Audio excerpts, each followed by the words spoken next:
একটা রসুন লেবু গাছে কখন কিভাবে আমরা প্রয়োগ করব সেটাই আজকের ভিডিওতে আলোচনা করব। একটা রসুন মিক্সার গ্রাইন্ডারে গ্রাইন্ড করে অথবা গ্রেট করে বা ভালো করে থেতলে নিয়ে, আমি দেখো যে ভালো করে থেতলে নিয়েছি।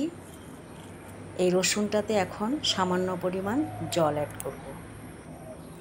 এখন এই রসুনের জলসহ রসুনটা রেখে দিব 30 মিনিট। 30 মিনিট হয়ে গেছে।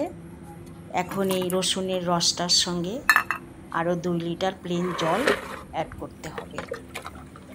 রসুনে থাকে প্রচুর পটাশিয়াম, ফসফরাস লেবু গাছের খুব উপকারে লাগে, শিকড় শক্ত করে আর পটাশিয়ামের জন্য ফল ফুল আনতে সাহায্য করে।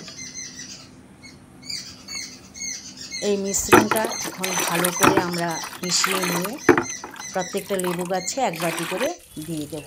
এটা হচ্ছে আমার একটা পাতি লেবু গাছ, আর এটা হচ্ছে আমার একটা বাড়িওয়ান মালটা। এটাও একটা লেবু গাছ, কাগজি লেবুর মতো অনেকটা দেখতে।